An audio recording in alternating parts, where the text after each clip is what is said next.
आपका स्वागत है हमारे चैनल मंगल ज्ञान दर्पण में। साथियों, रोजाना की तरह आज भी हम आपके सामने हाजिर हैं और आज भी हम एक नई वीडियो के साथ आपके सामने हैं। आज हम सुनाएंगे कैसे भगवान भोलेनाथ की कृपा होती है और कैसे उसका प्रभाव पूरे परिवार पर पड़ता है। आज जो हम कथा लेके आए हैं वो वाकई में बहुत सुंदर, बहुत अच्छी, बहुत ही ज्ञानवर्धक है। अगर आप लोगों को पसंद आए तो जरूर मेरे चैनल को सब्सक्राइब करें, वीडियो को लाइक करें। साथियों, एक राजा थे, उनके दो बेटियां और एक बेटा था। राजा के बेटे की शादी हो गई थी और दो बेटियां अभी कुंवारी थी। राजा की जो बेटियां थी, एक का नाम अमावस्या था, एक का नाम पूर्णमास्या था। अमावस्या जो कन्या थी राजा की, वो बड़ी चंचल थी और घर में अपने इधर से उधर सखियों के साथ घूमती रहती थी। दूसरी, जिसका नाम पूर्णमास्या था, वो बेचारी भाव भक्ति वाली थी। घर में सभी लोगों के साथ मेल जोल बना के रखती थी। घर में गौ माता थी, उस गौ माता की सेवा करना और गोबर भी अपने हाथ से उठाना, ये सब पूर्णिमा अपने हाथ से करती थी। घर में कोई अतिथि साधु संत आ जाते थे, उनकी सेवा करती थी। उसके बाद आप लोगों ने देखा होगा कि उस बेचारी को टाइम ही नहीं मिलता था, क्योंकि सुबह वह पूजा पाठ में लगी रहती थी और पूजा पाठ से फ्री होने के बाद वो अपने गौशाला इत्यादि जो भी उनके कार्य, घरेलू कार्य जो रोजाना के थे, उसको करती थी। और उसके एक भाभी थी, उस भाभी के पास वो चली जाती थी और उसका हाथ भी बटाया करती थी। भाभी उसको बहुत पसंद थी, भाभी भी उसको बहुत पसंद करती थी। साथियों, ऐसे ही समय बीतता चला गया और वो बेटियां राजा की शादी योग्य हो गईं। फिर एक समय रानी और राजा एक साथ बैठे हुए थे। रानी ने कहा कि राजा साहब, अब हमारी बेटियां बड़ी हो गई हैं, इसलिए ने इनकी विवाह की तैयारियां कर दो। राजा ने कहा ठीक है। रानी बोली, ये जो पूर्णमास्या है, इसकी शादी तो एक ऐसे घर में करना जहां गौ माता वगैरह हो, क्योंकि ये गौ और गोबर ही ज्यादा पसंद करती है। बाकी कभी जंगल में जब चली जाती है तो तुलसी पौधों में पानी लगाती है, यही काम ये सब ज्यादा करती है, इसलिए इसकी शादी एक छोटे घर में ही करना। राजा भी बीबी का गुलाम था, उसने भी हाँ कर दिया। और राजा ने एक गरीब परिवार देखा जिसके पास गौएं थीं, वो गौओं की सेवा करता था, अपना गोबर डालता था, छोटी मेहनत मजदूरी करके वो अपना समय व्यतीत करता था। राजा ने अपनी बेटी पूर्णमास्या का विवाह उस लड़के के साथ तय कर दिया और रानी को आकर के बताया। रानी ने कहा, ये ठीक नहीं होगा कि एक बेटी की शादी हो दूसरे की न हो, इसलिए ऐसा करो, तुम छोटी दूसरी जो बेटी है अमावस्या, इसकी भी शादी कहीं तय कर दो और हम एक साथ ही दोनों बेटियों की शादी कर देंगे। और इस बेटी का विवाह भी ऐसी जगह करना जहाँ बहुत पैसे वाला पूंजीपति हो, उसके यहाँ कोई धन धान्य की कमी ना हो। राजा ने ऐसा ही किया। उसी नगर में फिर पहुंच गया। उसी नगर में जो बड़ा सेठ साहूकार था, उसके घर कोई धन धान्य की कमी नहीं थी। उसी के बेटे की शादी अपनी बेटी के साथ तय कर दी। राजा ने एक सबसे बड़े धनाढ्य को देखा और एक सबसे गरीब को देखा। क्यों कि रानी साहिबा जैसे कहती थी वैसे ही वो बहुत मान रही थी। समय बीत गया, शादी का समय आ गया, शादी होने लगी और शादी होने के बाद फिर विदा का समय आया तो राजा ने अमावस्या को बहुत धन्य धान्य दे करके उसको विदा कर दिया और पूर्णिमा को कोई वैसे ही हल्का फुल्का सामान दे करके विदा कर दिया। इधर जो पूर्णिमा की भाभी थी वो बेचारी बड़ी परेशान थी कि आज मेरी एक नंदी को तो बहुत सारा धन दिया है और एक को कुछ नहीं दिया, और वह रोने लगी और वो भोलेनाथ के मंदिर में जाकर उसने बड़ी मिन्नती, हे भगवान तुमने ये क्या किया? जो बहन जो मेरी नंदी मुझको चाहती थी, पूरे परिवार को चाहती थी, सबकी सेवा करती थी, आज उसी के साथ तुमने अन्याय कर दिया। और वो बेचारी अपने अंदर कमरे में गई और कमरे में जो उसके पास भी धन धान्य था, अपने चुपके से वो धन उस अपनी नंदी को उसने दे दिया कि दीदी तुम इससे अपना टाइम पास करना। और दोनों की विदा होकर वो चली गई। अमावस्या अपने आनंद से रहने लगी क्योंकि उसके यहाँ तो धन धान्य की कोई कमी नहीं थी, और पूर्णिमा जो थी वो भी अपने चैन से समय व्यतीत करने लगी क्योंकि वो तो परोपकारी थी, उपकारी थी, इसलिए गौ माता की सेवा करती, अपने सास ससुर की सेवा करती, पति की सेवा करती, और साधु संत जो आते थे उनको भी उनकी भी सेवा करती। अपने लिए कुछ बचता या न बचता और वो अपने एक रोटी दो रोटी जो भी मिल जाती थी उसको खाकर को अपने पानी पी के सो जाती थी और कहती थी, हे भोलेनाथ ये तो सब तुम्हारी ही कृपा है, तुम जैसा चाहते हो वैसा ही होता है। कुछ समय बीता और दोनों के बच्चे हो गए, काफी बड़े बड़े हो गए। एक समय अमावस्या ने अपने यहाँ शिव भक्ति की चर्चा की, पूरे नगर में ढिढोरा पिटवा दिया कि आज हमारे यहाँ शिव भक्ति का चर्चा होगी। सभी नगरवासी वहां पहुंचे, लेकिन पूर्णिमा को कोई सूचना नहीं दी गई। उससे सब लोग कहने लगे, तुम्हारी बहन ने तुम्हें कोई सूचना नहीं दी है, आज तो शिव भक्ति की चर्चा होगी। उन्होंने कहा मेरे पास तो कोई सूचना नहीं है। कोई बात नहीं, आखिर वो मेरी बहन है, भूल गई होगी। और वो चुपके से फिर उसी बहन के दरबार में जहाँ शिव भगवान की चर्चा हो रही थी वो वहां पहुंच गई। और जो अमावस्या थी वो देख रही थी वहां कौन कौन आया कौन कौन नहीं आया। वो उससे शिव चर्चा से कोई मतलब नहीं था, शिव चर्चा चल रही थी और वो केवल अतिथियों का देखने में ही मस्त थी कि कौन आया कौन नहीं आया। उसकी एक नजर उसकी बहन पर पड़ी। उनकी बहन तुम यहाँ कैसे आई? मैंने तो तुम्हें बुलाया नहीं। उनकी बहना मैं चली आई कि भगवान का नाम लिया जा रहा है इसलिए मैं भी सुन लूं। अच्छा अगर तू आ गई हो तो चुपचाप रहना, किसी को बताना मत और चुपके से बैठी रहना। और ये फटे फुटाए कपड़े साड़ी पहन करके तुम यहाँ आई हो, है कोई अच्छी सी साड़ी पहन करके आ जाती, क्योंकि उस बेचारी पे तो थी नहीं, जो भी थी वो पहन करके चली आई। आखिरकार उसने अपना घूंघट नीचे कर लिया और किसी को ये पता ना चले कि मैं यहाँ इस चर्चा में आई हूँ। वो चुपचाप बैठी रही और शिव भक्ति में लगी रही। जितनी देर तक वहाँ शिव चर्चा हुई उतनी देर तक वो वहाँ सुनती रही। सुनने के बाद जब प्रभु को याद किया, प्रभु को प्रणाम किया और प्रभु से कहने लगी, हे भगवान आप ही हमारे नाथ हो, जो आपकी मर्जी हो वही होगा प्रभु। और वो वहां से चली।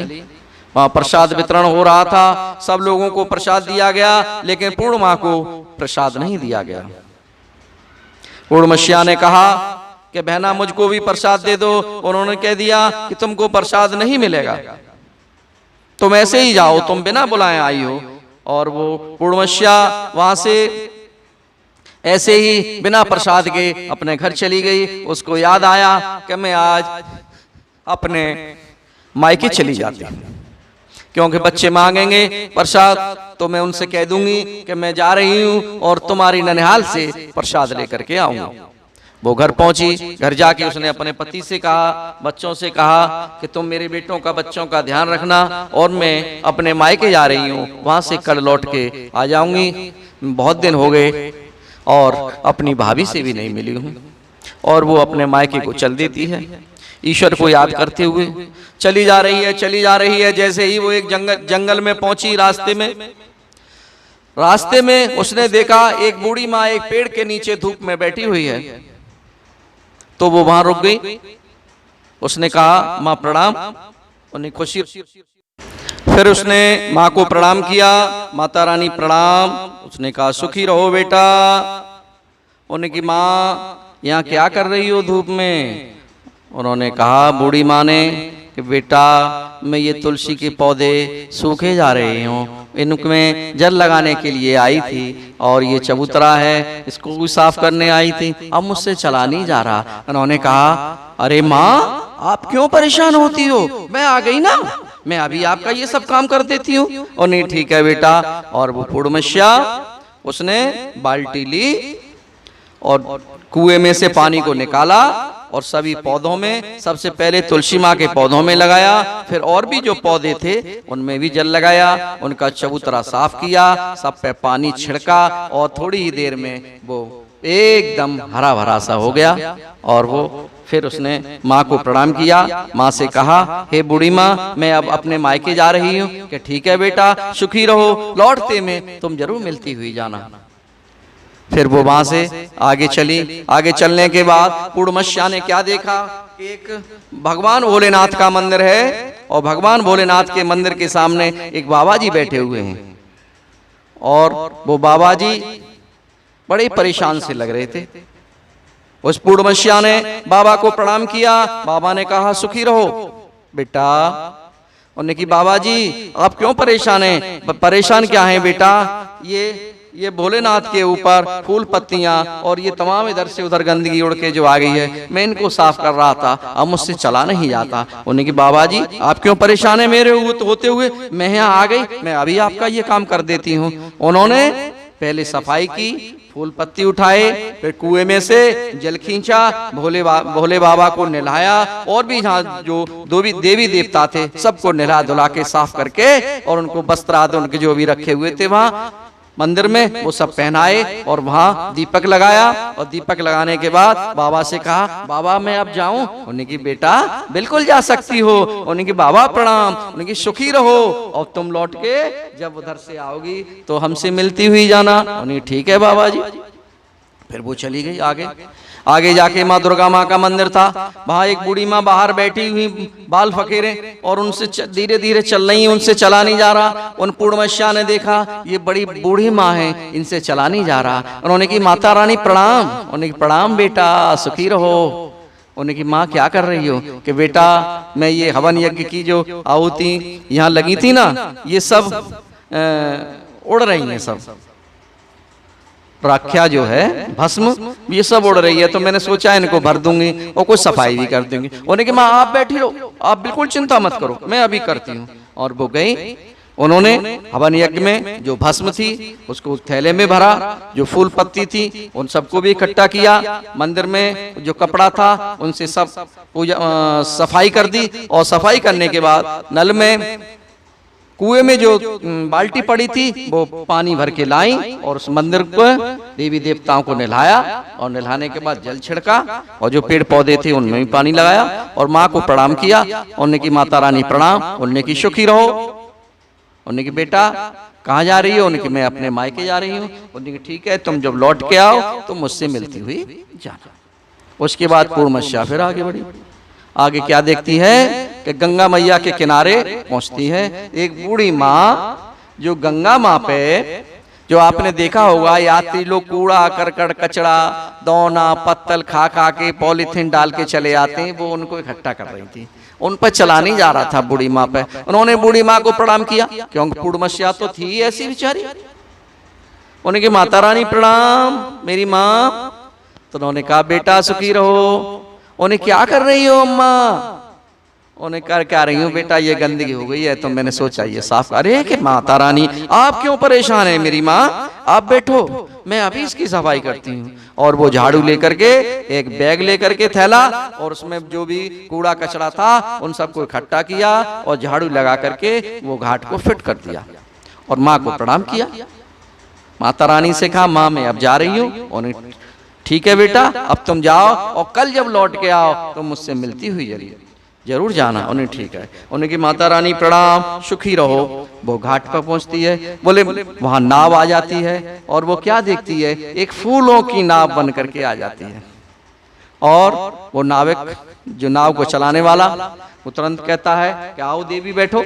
उसने उस नाव में बैठाया, फूलों की जो नाव थी उस फूल की नाव को बिठा करके उसको पार कर दिया और वो वहां से अपने घर चली गई। घर में क्या था, जैसे ही घर पहुंची है और सबसे पहले उसकी भाभी उसको मिलती है, क्योंकि भाभी उस ननद को, उस पूर्णिमा को बहुत प्यार करती थी कि उस घर में एक ऐसी बेटी थी जो भाभी का ध्यान रखती थी, उसके काम के हाथ बटाया करती थी और भाभी भी उसको बहुत पसंद करती थी। दोनों गले मिली हैं, भाभी रोई है उसकी दशा को देख करके, बहुत दुखी हुई और प्रभु को याद करने लगी कि हे भोले बाबा, तुमने ये मेरी ननदी के साथ क्या किया, इस बेचारी की क्या गलती थी, इसकी तो कोई भी गलती नहीं थी। खैर जैसे भी उस दोनों ने आपस में गले मिलने के बाद खाना पीना भोजन होता है और वो कहती हैं कि तुम जल्दी जल्दी घूम जाया करो।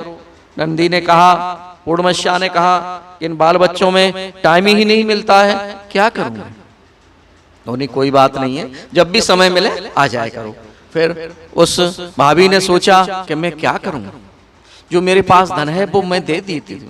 फिर उन्होंने, उस भाभी ने एक थैला लिया और थैले में जो भी धन था वो धन नीचे रख दिया और उसके ऊपर खाने के लिए खीर पूड़ी सब्जी जो भी मिठाई ठाई थी वो रख दिया और बताया नहीं अपनी नंदी को कि मैंने इसमें हीरे जवाहरात रख दिए।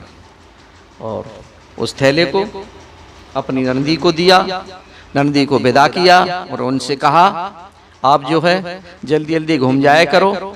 और उन्होंने भी हाँ करके चली आई और वो वहीं से वापस फिर वही गंगा मैया के घाट पर पहुंची तो वो क्या देखती हैं कि फिर वही फूलों की जो नाव थी वो वहीं आ जाती है। वो नाविक फिर उठाता है कि आओ देवी, और वो फिर नाव में बिठा करके पार करता है। और वहां वही बूढ़ी माँ बैठी हुई थी, वो इंतजार कर रही थी कि पूर्णमस्या जब आए तो मैं उनसे मिलूं। इसने माता रानी को प्रणाम किया और प्रणाम करके उन्होंने आशीर्वाद दिया कि सुखी रहो बेटा, सुखी रहो, सुखी रहो। इतना कह के वो थैला दे दिया, थैला उनको पकड़ा दिया और उनसे कहा कि इस थैले को बेटा अपने घर पे जाकर ही खोलना, रास्ते में मत खोलना। उन्होंने कहा ठीक है माँ। माँ को प्रणाम करके वो आगे चली। आगे क्या देखती है, भगवान भोलेनाथ के मंदिर पे वहीं पहुंची जहाँ वो बाबा जी इंतजार कर रहे थे। उन्हें बाबा जी प्रणाम, उन्हें सुखी रहो, सुखी रहो, सुखी रहो 3 बार उन्होंने कहा। और कहने के बाद उनकी तुम लौट आई कहा कि लो बेटा ये थैला ले जाओ। और वो थैला उनको दे दिया और थैला दे करके कहा कि बेटा इस थैले को अपने घर पे ही खोलना, रास्ते में मत खोलना। अब 3 थैले हो गए, एक भाभी ने दिया था, एक गंगा माँ ने दिया, एक भोलेनाथ के मंदिर में जो बाबा जी ने दिया। उन्होंने क्या किया, जो पुरानी साड़ी थी अपनी जिसको पहन के गई थी वो साड़ी निकाल ली, क्योंकि भाभी ने वहां नई साड़ी उन्हें पहना दी थी। उसी साड़ी में उनको बांध लिया। अब लास्ट में आके माँ तुलसी मैया के जो मंदिर था या तुलसी मैया की जो बगीची थी वहां भी बूढ़ी माता रानी वहां इंतजार कर रही थी। वहां माता को प्रणाम किया और प्रणाम करके माता रानी ने भी कहा सुखी रहो, सुखी रहो, सुखी रहो 3 बार माता ने भी कहा। और वहां से माता रानी ने भी थोड़ी देर बैठा करके और फिर उन्हें एक थैला दे दिया और ये कहा लो बेटा इसको ले जाओ और अपने घर में ही खोलना, इसको बाहर मत खोलना। फिर वो थैला उसी अपनी धोती में, फटी पुरानी जो धोती थी उसमें लपेट करके और अपने सिर पे बांध करके और वो चली आई और अपने घर पे पहुंची। बच्चे उनका इंतजार कर रहे थे, पतिदेव उनका इंतजार कर रहे थे। सबसे पहले उन्होंने वही जो भाभी ने थैला दिया था उसी को खोला और उस थैले को खोल करके जैसे खोला तो उसमें से खुशबू आ रही थी खाने पीने की। और उन्होंने पूरी पकवान जो था सब लोगों ने खाया और खाने के बाद बड़े खुश हुए। फिर नीचे देखा तो उसमें तमाम हीरे जवाहरात रखे थे। फिर दूसरा थैला गंगा मैया ने दिया था, उसमें भी देखा उसमें भी माल ही माल था। तीसरा भगवान भोलेनाथ स्वयं भगवान शिव शंकर थे जो बाबा जी थे, उन्होंने जो थैला दिया था वो भी किया। आगे जब पहुंची माँ तुलसी मैया के बगीचे में जो माँ मिली थी उन्होंने भी एक थैला दिया था, उनको भी किया। जब वो रखा तो पूर्णमस्या ईश्वर को याद करने लगी कि वाह भोले वाह वाह वाह, हे मेरे नाथ आपने मुझे बिना बताई मेरे ऊपर कृपा कर दे। और मैं तो आपको पहचान ही नहीं पाई, आपने तो मुझे साक्षात दर्शन दिए प्रभु, आपकी जय हो, आपकी जय हो, आपकी जय हो। और उसके पति ने उसको सांत्वना दी, रोका, क्योंकि वो रो रही थी, भगवान को याद कर करके, माता रानी को याद कर करके वो रो रही थी। उसके बच्चे, उसके पति उससे लिपट गए, उसको शांत किया। उसके बाद उन्होंने एक युक्ति बनाई और जो धन धान्य था उससे अपना मकान महल बनवाया। अब तो बच्चे एक राजकाज की तरह रहने लगे। फिर पूर्णमस्या के मन में आई कि बहुत दिन हो गए, इसलिए मैं भगवान भोलेनाथ की चर्चा कराऊंगी। उन्होंने भगवान शिव की घर में चर्चा रखी, पूरे नगर को बुलवाया। उसने अपनी बहन अमावस्या को भी निमंत्रण भेजा और सभी लोग शिव चर्चा में आ गए। शिव चर्चा चलने लगी। वो तो शिव चर्चा में मस्त थी, उसे नहीं पता कि कौन आया कौन नहीं आया, और सब अपनी शिव चर्चा में मस्त थे, भगवान को याद कर रहे थे। उसके बाद जब शिव चर्चा समाप्त हुई, भोलेनाथ की जय हुई, भोलेनाथ की आरती हुई, उसके बाद प्रसाद वितरण किया गया। उन्होंने सब लोगों को प्रसाद दिया। उसके बाद उसकी बहन थी, उसने भी अपनी बहन को देख करके उसको गले लगा लिया। और बहन ने, अमावस्या ने पूर्णमस्या से पूछा कि बहन तू इतनी बड़ी आदमी कहाँ से हो गई, तू तो एक महारानी लग रही है, ये सब कैसे हुआ। उसने पूरी कहानी अपनी बहन अमावस्या को बता दी, क्योंकि वो तो बेचारी बड़ी भोली भाली थी, उसमें तो छल कपट था ही नहीं। उसने कि ठीक है मैं भी जा रही हूँ, मैं भी इसी तरह मायके जाऊंगी। तो उन्होंने कहा कि बहन जा रही हो ठीक है, लेकिन ये प्रसाद तो लेती जाओ। वो नहीं, मैंने तुम्हें प्रसाद नहीं दिया था, इसलिए मैं यहाँ से प्रसाद लेके नहीं जाऊंगी। और बिना प्रसाद लिए हुई वो भी वहां से चल दी और अपने मायके के लिए चल दी। रास्ते में वही माता रानी मिली। उन्होंने कहा कि हे रानी साहिबा, हे बेटी तुम कहाँ जा रही हो। उन्होंने कहा मैं मायके जा रही हूँ। तो मायके जा रही हो कि हाँ, कि मुझसे चला नहीं जा रहा। ऐसा करो एक बाल्टी पानी भर के और इसमें लगा, तुलसी मैया में लगा दो और यहाँ झाड़ू लगा दो। उन्हें कि क्या तुम्हें मैं झाड़ू लगाने वाली मालूम पड़ रही हूँ, क्या नौकरानी मालूम पड़ती हूँ, तुम्हें पता नहीं मैं महारानी हूँ यहाँ की। वो वहां से चली गई। आगे भगवान भोलेनाथ का मंदिर था, वहां वो जो बाबा जी बैठे हुए थे, वहां बाबा जी ने कहा बेटा कहाँ जा रही हो। उन्हें कि मैं अपने मायके जा रही हूँ। मायके जा रही हो बेटा, तो 2 मिनट हमको भी दे दो, ये थोड़ी सी सफाई अफाई, वस्त्र, भगवान भोलेनाथ का स्नान करा दो। उन्हें कि नहीं, क्या मैं तुम्हें नौकर चाकर लग रहे हैं सो उनके सफाई करते हैं, भोलेनाथ का स्नान करा दे। मैं कुछ नहीं कर पाऊँ, पता नहीं है मैं महारानी हूँ, मैं 5000 की साड़ी पहने हुई हूँ। वो वहां से चली गई। आगे गंगा मैया मिली। गंगा मैया ने भी कहा बेटा कहाँ जा रही हो। उन्हें कि मैं मायके जा रही हूँ। मायके जा रही हूँ, हाँ तो ऐसा करो, ये थोड़ा सा कूड़ा कचड़ा रह गया है, इसको इकट्ठा कर दो। अरे क्या तुम्हें नौकरानी और झाड़ू पोंछा वाली लगती है, उसमें मैं कूड़ा कचड़ा इकट्ठा कर दूं। और वो वहां से भी चली गई। जैसे ही उस गंगा मैया के किनारे पहुंची तो वहां एक पुरानी सी नाव वहां आ गई, और जैसे ही उसने पैर वहां नाव में रखा, वो कील लगी हुई थी, वो कील जो है उसके पैर में घुस गई। फिर क्या होता है, कील बड़ी मुश्किल से निकलती है और वो उसका पैर खून से लथपथ हो जाता है। वो अपने मायके पहुंचती है। मायके में उसकी बहन क्या, वो भाभी जो है, भाभी मिलती है। और भाभी, अरे बहना तुम कहाँ से आ गई, कल तो हमारी दीदी आई थी, आज तुम भी आ गई।